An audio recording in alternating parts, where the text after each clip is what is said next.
The sun, a fiery orb the color of old pennies, was dipping below the horizon, casting long, skeletal shadows across Alara Vance's manicured rose garden. She carefully snipped a wilting bloom, its petals bruised and brown, the sight strangely mirroring the knot that had taken root in her gut 5 years ago.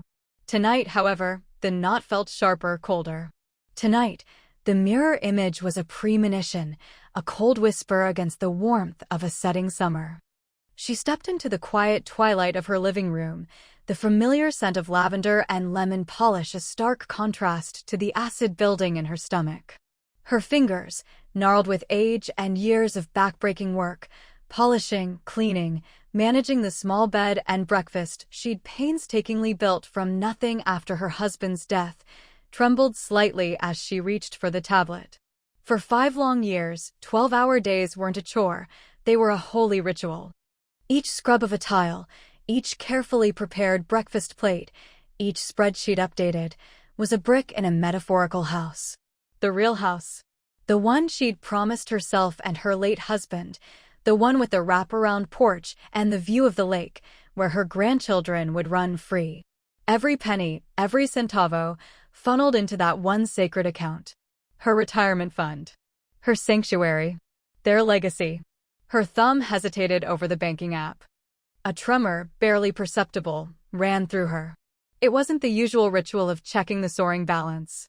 No. Tonight, a different, darker compulsion tugged at her. A whisper she'd ignored for weeks, a persistent shadow in her peripheral vision that had intensified from a nagging worry to an urgent dread. She tapped the icon. The screen glowed, cold blue, a spectral glow in the gathering dusk. And there it was. Not the formidable sum she had spent 1,000 lifetimes accruing. Not the figure that was meant to signify freedom, safety, home, etched with the sacrifice of endless toil. Instead, a devastating, anachronistic 0. The number didn't just appear, it screamed. It ripped through her calm facade like a razor blade slicing through silk. 42,512 days of existence, condensed into 5 brutal years, 24 shifts a week, every muscle strained, every bone aching, every social invitation politely declined, every luxury foregone, all for this blank, horrifying testament to emptiness. The screen didn't just display a 0, it mocked her with the stark truth of absence, a gaping void where her future once shimmered. The house, the porch, the lake, the laughter, all vaporized in a single, cold, digital tap. A deep, guttural sound, not quite a scream, not quite a sob, tore from her throat. It was the sound of bedrock cracking. Alara, known for her stoic grace, her unwavering resilience, felt the earth tilt precariously beneath her feet. The world didn't just stop spinning, it inverted. She wasn't just shocked, she was incinerated from within, leaving only a husk of white-hot, purified rage. The shock, instead of paralyzing, ignited a furnace within her chest. Her calm, measured world, built on precision and hard work, had been shattered by the one person she had unequivocally, unconditionally loved and trusted. This wasn't a bank error, a cyber hack from some distant, nameless entity. This was a direct strike, an intimate betrayal, an act of such cold, calculated cruelty that it stripped her clean of maternal warmth and left only the cold, unyielding precision of an instrument honed for a singular, terrible task. Her fingers, which had just trembled, now curled into fists so tight her knuckles blazed white, blood draining away from them as if they had been gripped by a frost of anger. The sun was fully gone now, plunging her living room into a premature, unnatural darkness. Only the blue light of the tablet, displaying its catastrophic truth, illuminated her face, a landscape etched with years of kindness and unwavering principle, now hardening into something unyielding, unforgiving, something akin to marble. The gentle grandmother, a purveyor of tea and sympathy, had vanished in the blink of an eye. In her place, a chilling calm descended, cold and clear as mountain ice, sharper than any blade. Revenge wasn't just a word, it was the only sound resonating in the cavernous emptiness where her dream once stood. It was the whisper she'd dismissed, now a thunderous roar. Mark wasn't just a thief, He was a traitor to their very blood. And traitors, Alara knew, in their own subtle, intricate ways, paid their dues, far beyond mere monetary repayment. The opening lines hadn't just hinted at a story, they had thrown her into a maelstrom of calculated despair and chilling resolve. And this, Alara understood with unnerving clarity, was just the beginning. Alara didn't cry. Not a single tear escaped.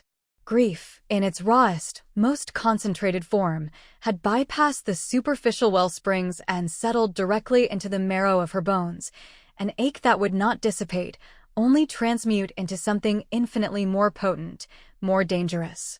She stared at the zero, the white-hot rage gradually solidifying into an icy resolve, hard as a diamond. This wasn't about the money anymore. Not entirely. It was about the audacity, the profound, almost spiritual violation of trust. It was about her future, her twilight years of promised serenity, stolen not by a stranger in a dark alley, but by the very flesh of her flesh.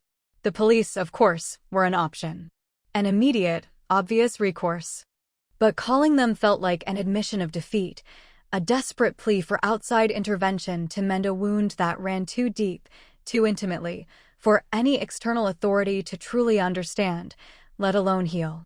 Their cold procedures, their impersonal justice, felt inadequate to encompass the seismic tremor that had just shattered her universe.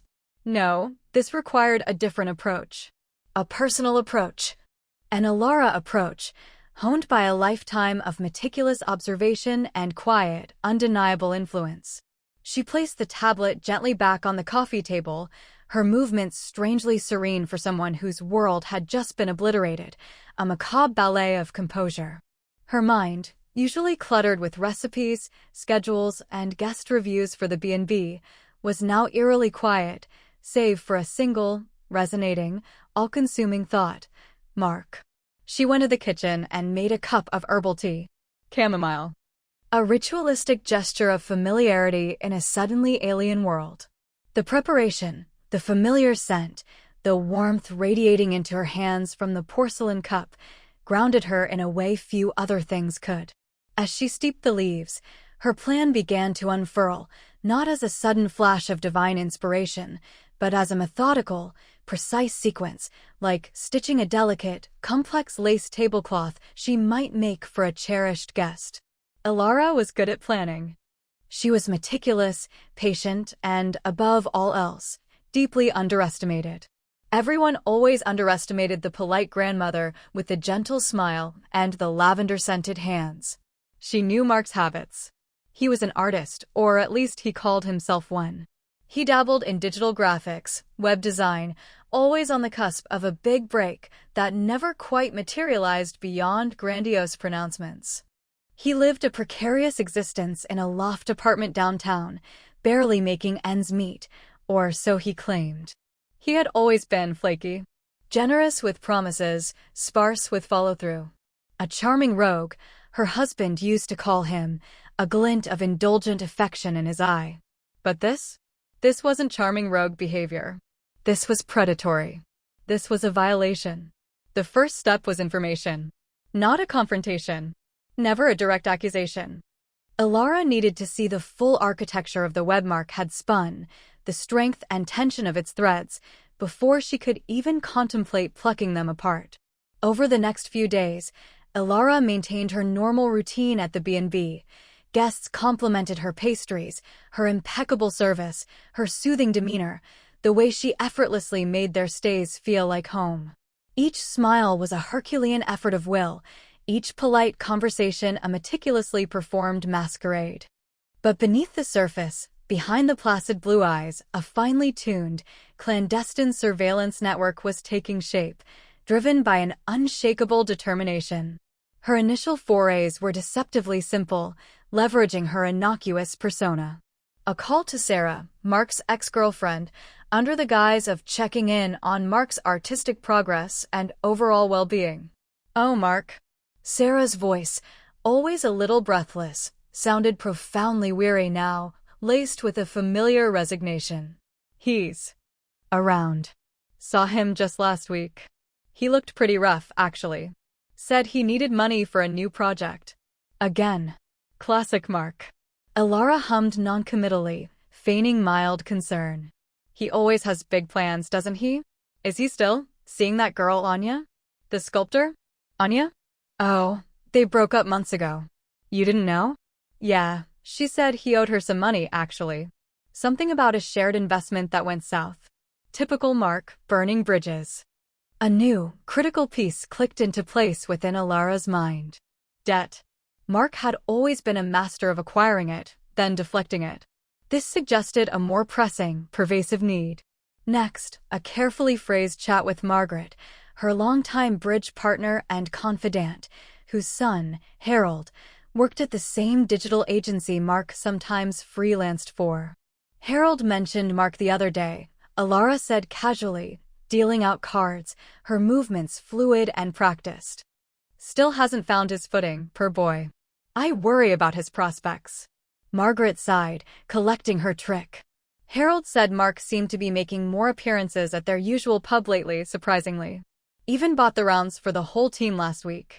He never does that. Harold said it was like he'd suddenly come into money, flashier than usual. Elara played a trump, observing the reactions around the table. How interesting. She kept her tone neutral, almost disinterested, dismissing it as mere gossip.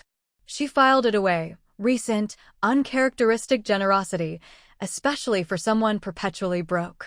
A red flag, stark and flapping violently in the meticulous mental landscape of her planning. Elara knew the precise date and time of every single payment she'd made into that sacred account, from the first deposit of her initial severance to the last meager earnings from a particularly demanding guest. She knew the amount, down to the last cent. The bank statements, carefully filed away in her fireproof strongbox, served as a grim, irrefutable timeline. She now requested a detailed ledger for the past 2 months. The pattern of withdrawals was illuminating, almost grotesque. The last substantial withdrawal had been 3 days prior, an amount perilously close to the total. Not one single, audacious sum. No. Several smaller, cascading withdrawals, carefully spread out over a single morning. A cunning thief, knowing banks often flag suspiciously large, single transactions. A professional, perhaps. Or Mark, if he had learned to be a truly malicious amateur. She began a new, equally mundane routine. She observed Mark's apartment building from her car, parked discreetly down the street in the shadow of a sprawling oak tree.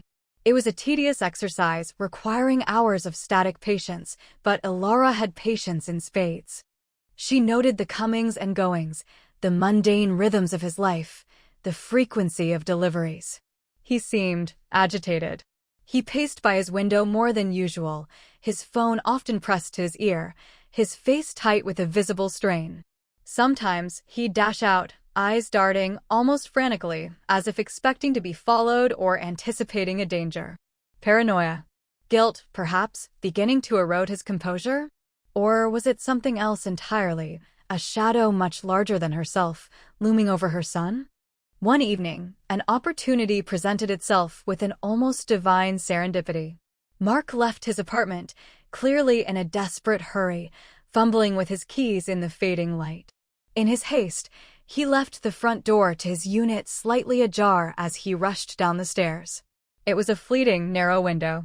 The Elara of old, the gentle, nurturing mother, would have chastised him for his carelessness, perhaps closed the door for him with a sigh. The new Elara, the strategist, saw a portal. She acted with the swiftness of a peregrine falcon, decisive and silent. A black balaclava, borrowed from her gardener's shed, it was for winter tree pruning, he'd explained innocently, obscured her face, transforming her into an anonymous shadow. Surgical gloves protected her prints, a habit she'd seen in countless crime documentaries. Years of meticulous hotel cleaning had made her preternaturally stealthy, silent as a cat padding through velvet halls. Inside Mark's apartment, the smell of stale coffee and unwashed clothes hung heavy in the air, a testament to his neglect.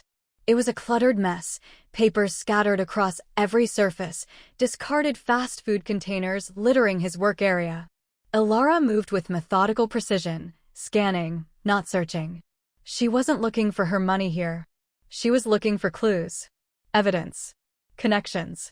On his desk, amidst a chaotic explosion of wires and monitors, lay an open laptop, still glowing faintly from recent use. Her eyes narrowed. Mark rarely locked his devices. A habit born of overconfidence or pure laziness, both hallmarks of his character. The laptop fired up quickly as she opened the lid. She found nothing definitive on his personal email, mostly junk and freelance solicitations, thinly veiled pitches for half-baked ideas. But a series of chat logs in a private messaging app caught her eye. Conversations with someone identified only as Rox. Rox, payment due Friday. No more extensions. Or consequences. Mark, I'm working on it. Got a lead. Big one this time. Rox, leads don't pay bills. Interest compounds. And I'm running out of patience. Mark, I told you I'll have it. Just give me another few days. Mom's account, it's a big score. Guaranteed. Ilara's breath hitched, a cold tremor running down her spine. A big score. Her entire life's work, her retirement, her sanctuary, her very future, reduced to a high-stakes, ruthless game by her own son. Another message, more chilling still, from Rox. Don't disappoint me again, Mark. Consequences will be severe. Ilara copied the chat logs, downloaded recent browser history, revealing searches for quick money, gambling wins, and how to move large sums undetected, onto a tiny USB drive she always kept in her handbag, ready for various administrative tasks. She also snapped a few discreet photos of physical documents, a prominent eviction notice from his landlord, a daunting stack of overdue utility bills, a business card for Phoenix loans with a handwritten amount of $5,000 scrawled hastily on the back, underlined in red ink. Her meticulous planning wasn't simply to find the money, nor just to inflict revenge. It was to understand the why, the forces that had driven Mark to such an abominable act. Rox and Phoenix loans. These were new, darker players in her carefully orchestrated game. Mark wasn't just a simple thief. He was clearly indebted to someone unsavory, entangled in something far more dangerous. She left as silently as she had entered, pulling the door shut just as she heard the distant creak of the stairwell outside. Mark was returning. Ilara melted into the deep shadows of the street, her heart hammering not with fear, but with a cold, almost scientific exhilaration. The game, she knew with grim certainty, was truly afoot. And she was going to win. Her focus shifted. Ilara began a calculated, subtle erosion of Mark's carefully constructed, albeit flimsy, reality. She started with a series of anonymous messages. Nothing directly accusing him, but designed to plant pervasive seeds of paranoia and self-doubt. A cryptic email sent to his freelance contacts, hinting at his unreliability and unpredictable financial situations, signed cryptically, a concerned associate with a vested interest. Nothing actionable, just enough to make them pause, to sow doubt where trust had been fragile. She knew Mark had a weak spot for an online poker site he frequented, a rabbit hole where his desperation often spiraled. Using the information gleaned from his laptop, she learned his specific handle. Under a fabricated username, LadyLuck64, an innocuous screen name for an anonymous digital entity, she infiltrated his preferred table. She didn't play to win big, didn't play to lose big, but she meticulously observed his patterns. She learned when he played, how much he bet, the telltale signs of his mounting desperation and reckless abandon. One evening, using carefully calculated bluffs and a keen understanding of probability, Ilara had always been formidable at bridge. After all, she expertly cleaned him out. Not a fortune, not a sum that would ruin him completely, but a noticeable sum, enough to deliver a swift, silent blow to his already precarious funds. It was a symbolic act, a taste of his own medicine, served with an elegant, digital finesse. A few days later, Mark called her. His voice, usually brimming with forced cheerfulness and evasive charm, was strained, the effort barely concealing a growing tremor of anxiety. "Mom? Just wanted to say hi. Everything okay at the B&B? You sounded a bit preoccupied the other day." Ilara's voice, a triumph of controlled performance, was as warm and saccharine as her famed lavender scones, radiating a disarming domesticity. Of course, dear. Just fine. Actually, I was just thinking about you, coincidentally. Remember that little silver watch your father gave you for your 18th birthday? The one he wore every single day? I was tidying up your old room. Such a mess, darling, and thought I'd put it in safekeeping for you. Isn't it precious? Such a family heirloom. A beat of uneasy silence stretched on the line. Oh yeah, that old thing. Sure, Mom, thanks. His tone was dismissive, almost contemptuous, betraying his profound disconnect from sentimental value. He'd barely worn the watch since his father's death. It was sentimentality he couldn't grasp, or perhaps didn't wish to acknowledge. But it wasn't about the watch itself. That watch had always symbolized their family, the unwavering value of heirlooms, of legacy, of time itself. Now, its casual mention, its gentle insinuation, was a subtle psychological manipulation. I know what's valuable. I know what you've lost sight of, what you've trampled. She hung up, a tiny, almost imperceptible smile touching her lips, a grim satisfaction. The cracks in Mark's carefully constructed denial were forming, slowly but surely. Ilara continued her routine of silent investigation, now interwoven with the precise application of psychological pressure. She spent hours researching Rocks and Phoenix Loans. It turned out Phoenix Loans wasn't a legitimate establishment, but a crudely constructed front for a known loan shark operating in the seedier, grittier parts of the city. Rocks was likely the enforcer, a shadow figure looming in Mark's life. This was no longer just about retrieving her stolen savings. It was about extricating Mark from a web far more dangerous, more deadly, than she had initially realized. Her revenge now had an additional, unexpected layer, saving him, in her own twisted, devastating way, from the catastrophic consequences of his own foolish, reckless actions. This sobering realization didn't extinguish her rage. Instead, it tempered it, refining it, giving it a strategic, cold, almost altruistic edge. She wasn't just striking back, she was orchestrating an intricate ballet of comeuppance and salvation, a grim rescue mission disguised as pure vengeance. The next critical piece of Ilara's puzzle was planted directly, inexorably, into Mark's path. She acquired a burner phone and, using a highly sophisticated anonymous VPN and carefully crafted persona, created a new online identity, Oracle of Fortune. Anonymously, subtly, she contacted him through a cryptic forum dedicated to high-risk, high-reward investment opportunities, a dubious digital space where her extensive research indicated he frequented, lured by the promise of instant riches. Oracle of Fortune. Heard you're in a tight spot, Mark. Opportunity knocks only for the brave. Small investment, massive, life-altering return. Think, your debts vanish. Permanently. Mark, desperate, clinging to any glimmer of hope in his darkening world, responded within hours, his eagerness palpable even through text. Ilara exchanged a series of messages, subtly flattering his perceived talent as a visionary artist, appealing directly to his urgent need for a quick fix, his enduring delusion of effortless success. She constructed a meticulously detailed, fictitious digital startup, a revolutionary AI art platform, a concept Mark would undoubtedly find irresistible, requiring a deceptively small initial investment to unlock massive, untold profits within days. The exact sum she requested? Exactly the amount Mark had recently lost to Lady Luck 64 on the poker site. It was, she mused with grim satisfaction, an exquisitely poetic justice, a cruel turn of the wheel. Show me your seriousness, your unwavering commitment, Ilara typed as Oracle of Fortune. Put up some collateral. Something valuable, tangible. Proof of your faith. She subtly, almost imperceptibly, suggested his laptop, knowing it contained not only his entire professional life, his freelance portfolio, but also the damning chat logs with Rocks, the full extent of his precarious financial entanglement. She guided him, with feigned empathy and an almost maternal concern, to a specific pawn shop on the grimy outskirts of town, one notorious for its quick cash, no questions asked policy, a place where no one ever scrutinized their customers too closely.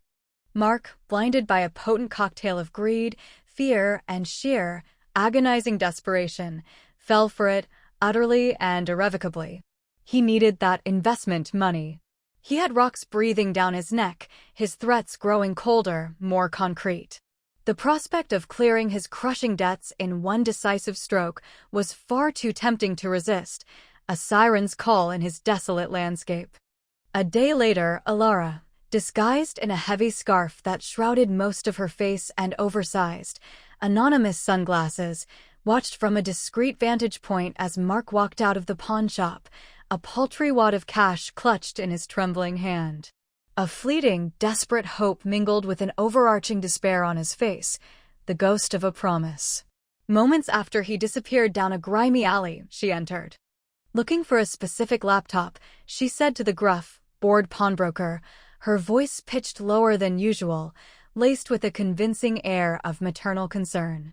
My son, poor dear, needed some quick cash for a project and foolishly sold his design laptop. Black, 15-inch screen, a bit scratched, you understand. Says he misses it already, claims he can't work without it. I want to buy it back for him as a surprise, restore some sense to his life. She fluttered her eyelashes, a performance worthy of an Oscar for its delicate pathos. The pawnbroker grumbled, but pointed a thick finger towards a crowded shelf. There it was.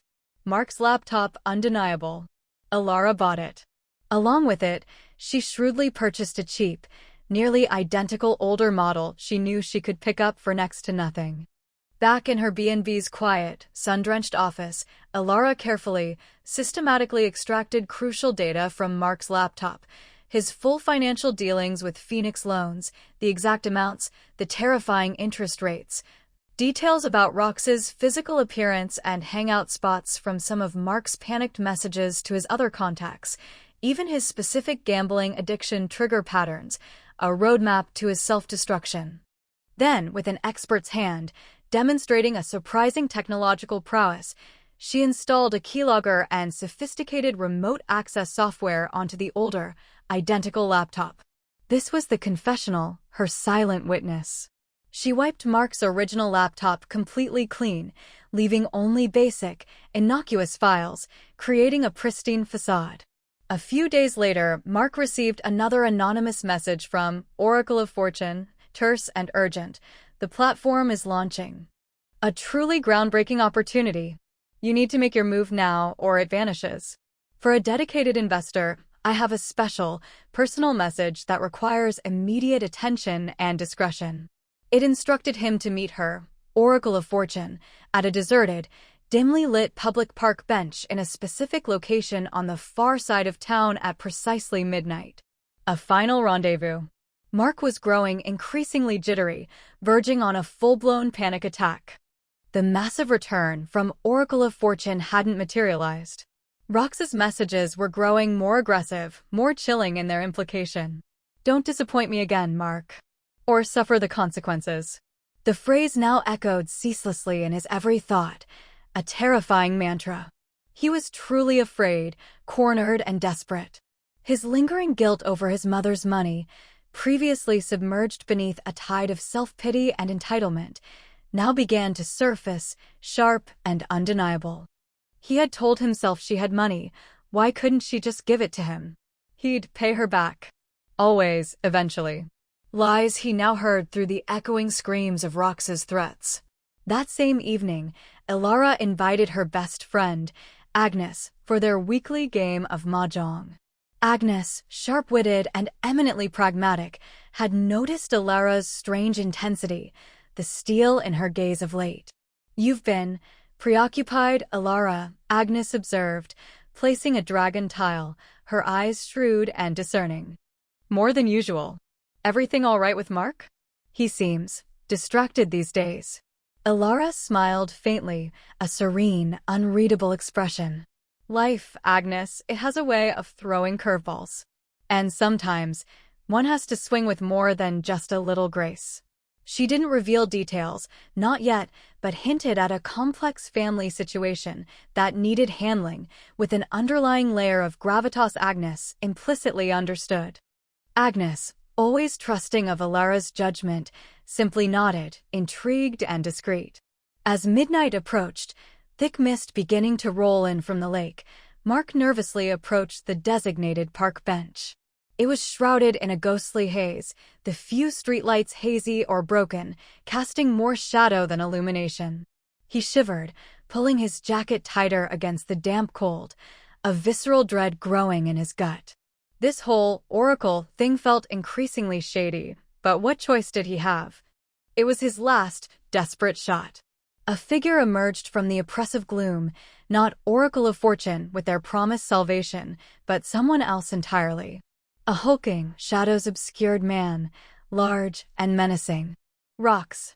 Mark Vance. Rox's voice was a low growl, like stones grinding together. Mark blanched, his face paling to a sickly white. Rox, what are you doing here? I thought I was meeting. You thought wrong, Rox cut him off, his voice dripping with menace. The boss ain't happy, Mark. Not one bit. You miss another payment, you're toast. Your little art project isn't cutting it, is it? We heard you've got family money. Maybe we should pay a visit to your lovely mother? I hear she runs a charming little bed and breakfast. A beautiful establishment. Could be a nice place to collect on your debts. Rox grinned, revealing a flash of a gold tooth, a predatory gleam in his eye. That account you told me about? The one your mama filled up nicely. You should introduce me to her personally. Panic seized Mark, a cold wave washing over him. Not only had Rox tracked him, appearing out of nowhere like a demon, but he knew about Alara, knew about the money. How? Alara had been his secret, his contingency. He had convinced himself she wouldn't check the account for months. He was suddenly seeing everything differently, through a terrifying new lens. The strange poker game that had wiped him out, the vague, unsettling messages that made him question his sanity, the intense, urgent need to pawn his laptop, the specific pawn shop. Was someone else watching him? Was this all a setup? Suddenly, from behind Rox, another figure materialized. Alara. Dressed in dark clothing that rendered her almost invisible in the mist, her hair pulled back tightly, transforming her usual soft features, a look of chilling calm etched on her face. Her usually kind, sympathetic eyes, now devoid of all softness, held a gaze so direct, so penetrating, it was like looking into polished steel, cold and utterly unyielding.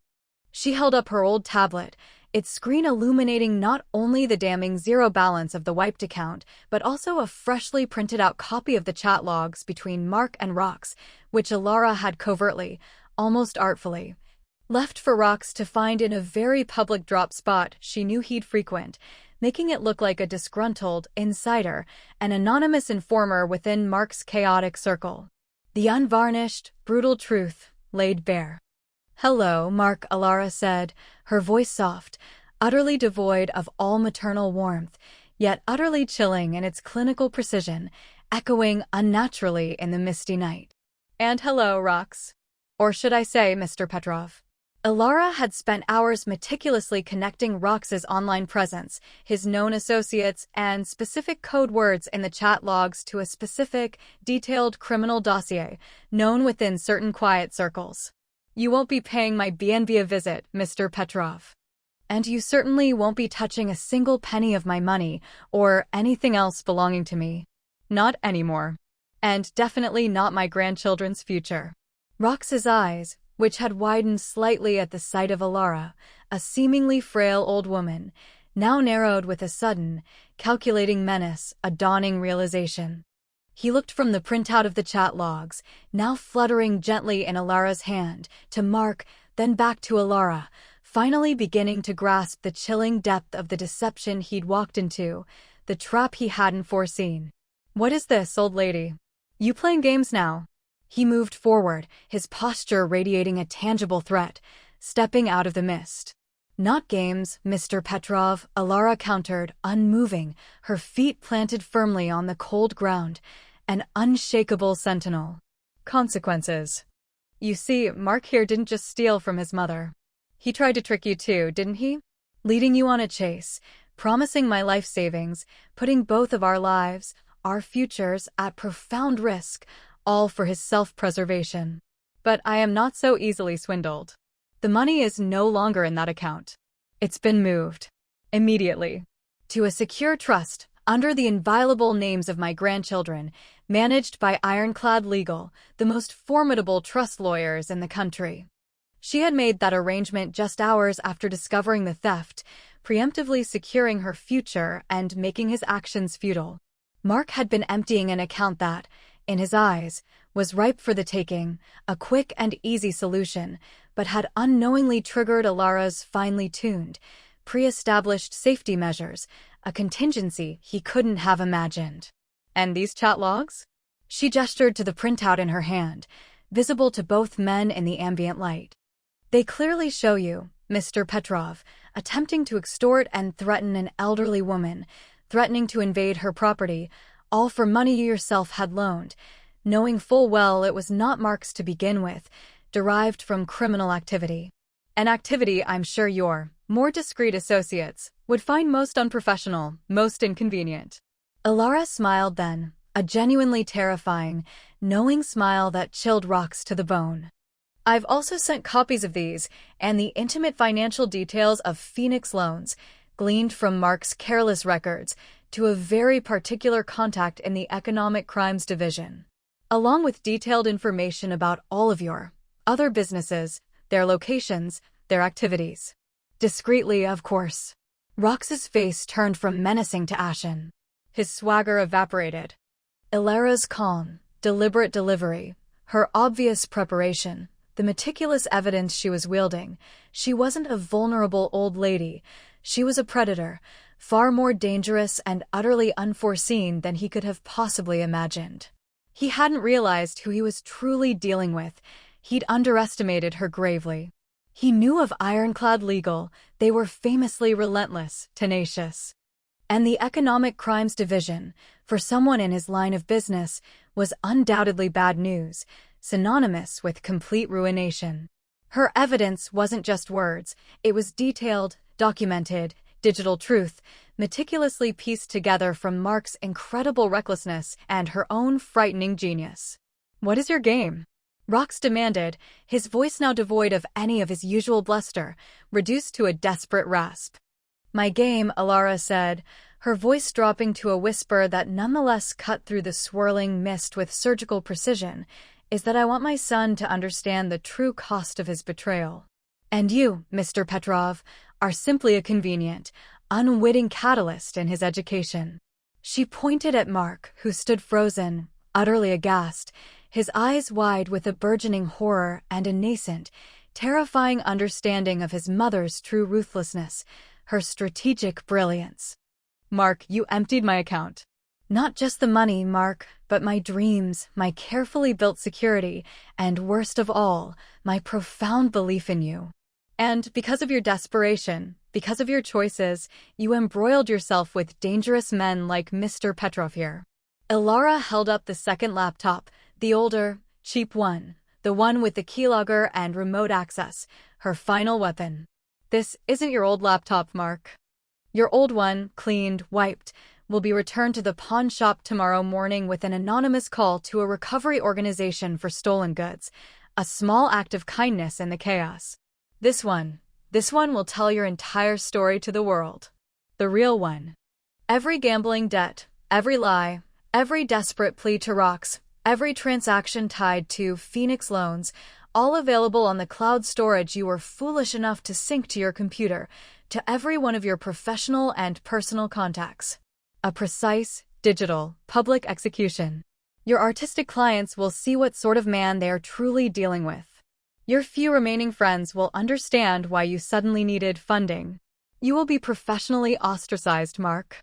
Personally bankrupt in every single way that truly matters, left with nothing but the digital evidence of your own undoing. Mark staggered, a desperate gasp tearing from his throat, his face crumpling into his hands. He was utterly broken, his carefully constructed, self-serving life crumbling around him in an instant. Not with violence, not with public shaming by a hysterical mother, but with the quiet, chilling precision of an expert craftwoman, stripping him bare, atom by atom. This was far worse than a prison sentence. This was a psychological dissection, an excommunication from the very world he thought he could effortlessly navigate by deception and charm. He saw the cold logic in every step his mother had taken. He understood. The money, Mark choked out, trying to salvage something, anything from the wreckage, a desperate plea in his eyes. The money is safe, Mark, Alara said, cutting him off, her voice surprisingly weary now, the immense effort of the fight slowly leaving her. Not for me, not directly for the house you obliterated and corrupted with your betrayal, but secured in an ironclad trust for my grandchildren. Their future, Mark. The future you were so utterly willing to sacrifice for your selfish habits and disastrous, reckless choices. She dropped the loaded, cheap laptop by his side with a soft thud onto the dewy grass. It was a loaded weapon, not of lead or steel, but of undeniable, meticulously gathered truth, aimed at his very existence, at the heart of his identity. Alara walked away then, melting back into the lingering mist, leaving him crumpled on the dew-kissed grass, alone in the sudden, echoing silence. She didn't look back. Her revenge was complete, brutal in its terrifying efficiency, absolute in its calculated scope. She had retrieved her assets, ensured the safety of her legacy, and, most powerfully, forced her son to confront the monstrous, pathetic image of his own creation. All of it achieved with the careful, measured patience of a grandmother whose calm exterior and gentle smile had concealed the strategic, unflinching mind of a grandmaster. The smooth transition from initial intrigue and shattering shock to measured, painstaking investigation, then to escalating confrontation, had concluded in a breathtaking display of cold, surgical retribution. Every hint, every oddity in the narrative converged with brutal elegance. The Lady Luck 64 poker losses, the Oracle of Fortune messages, the specific pawn shop, the clever laptop swap, the dire threat from rocks. All threads woven into a single, devastating tapestry of profound consequence. The full reveal, agonizingly slow in its coming, left Mark stripped bare, with only his broken self and a digital confessional for company, facing an unimaginable void. Months passed. The sun still rose and set over Alara's manicured rose garden, the petals still unfolded in vibrant, unblemished hues. The B&B flourished, its guest list ever expanding, its reputation for serene comfort growing. Her grandchildren, blissfully oblivious to the storm that had raged through their family, came to visit often, filling her new life, the one utterly without Mark, with their joyful noise, their innocent laughter. Alara had found a beautiful plot of land overlooking a serene, placid lake. It wasn't the exact one she'd dreamed of with her husband, the precise acreage they'd once meticulously sketched out, but it was close, even more beautiful in some ways. Construction had begun. The foundation poured, the first beams hoisted into place, the framework rising like a phoenix. She often went there, standing amidst the scaffolding and the comforting scent of sawdust and fresh earth, a faint, almost imperceptible smile touching her lips. The money, thanks to her swift, calculated action and securing it in the unbreakable trust, was indeed being used for the future she had so painfully, desperately envisioned. One evening, as she watched the sunset paint streaks of fiery orange and soft purple across the skeletal framework of her future home, a single white rose bush in a large ceramic pot sat beside a newly laid stepping stone, its perfect blooms opening softly in the twilight. A quiet gift from Agnes. It reminded Alara, subtly, of how beginnings, true, resilient ones, always sprout from endings, no matter how bitter. Her phone buzzed in her pocket, disturbing the evening's perfect tranquility. An email, with no sender address displayed, bypassing her spam filters as if by design. The subject line was simply, understanding. The message was short, cryptic, and offered no identifiable signature, no name. It could be from anyone. I am rebuilding. Not with brick and mortar, but with lessons learned, scars earned. I understood, Mother. More than you know, more than I ever wished to. But there are still questions that haunt me, cold and clear as mountain ice. You moved with such precision, as if you'd anticipated every wrong turn I'd take, every stupid mistake. Who taught you to be so calculating? Who was Oracle of Fortune really talking to, truly playing for? Was there someone else watching me, besides you, pulling unseen strings? And did you ever truly plan for the house with me, for us, or was it always, from the very beginning, about proving a point, teaching me a lesson that would devastate me? Ilara stared at the screen, the questions hanging in the twilight air like unanswered echoes, crystalline and piercing. Her face, etched with a lifetime of experience and now a new, profound, unsettling knowledge, was utterly unreadable. She hadn't just gotten her money back, she had broken something fundamentally. Perhaps, she considered, she had saved something too, in a way. The new house was being built, solid and real, but the original, naive dream, one innocently shared with a trusting, once beloved son, was gone forever, irretrievably lost to the flames of betrayal. Mark's words implied a hard-won realization, a terrifying turning point for him, but also a lingering suspicion, a wound of distrust that would never fully heal between them. She didn't reply to the email. She deleted it, permanently erasing its presence from her device, then placed the phone carefully on the smooth, new stepping stone, watching as the light faded, blurring the line between shadow and form, between memory and the unsettling possibilities of the future. Was it possible Mark's true punishment wasn't over, that his rebuilding would come with its own unique torment, shaped by the choices she had forced him to make? Had she indeed moved with such uncanny, chilling precision because of a pre-existing blueprint of suspicion she had harbored, or had her instincts merely sharpened so rapidly, so terrifyingly, in the face of such profound betrayal? Who, indeed, was Oracle of Fortune really talking to? Was it truly Mark, or the audience Ilara was playing to, or perhaps a deeper, dormant part of herself, unleashed in an instant? A grand strategist patiently waiting in the quiet wings of her being. The ending remained open, draped in the shifting mists of unresolved questions and the chilling possibility that Ilara Vance's meticulously planned vengeance was but a complex, initial chapter in a much larger, and still profoundly unfolding, mystery. Her gaze, directed at the vast expanse of the coming night, held both deep satisfaction and an unsettling, profound melancholy, hinting at a depth she had never before revealed, a silent ocean of knowledge that contained untold, dangerous stories. She looked like a woman who had walked through an inferno and emerged, not unscorched, but utterly, powerfully transformed. What would she do now? The story offered no answers, only a lingering, thrilling, terrifying sense of what could be, stretched out into the vast, unknowable darkness. So another story of my grandmother has ended, and be clicking here you will have when more such stories.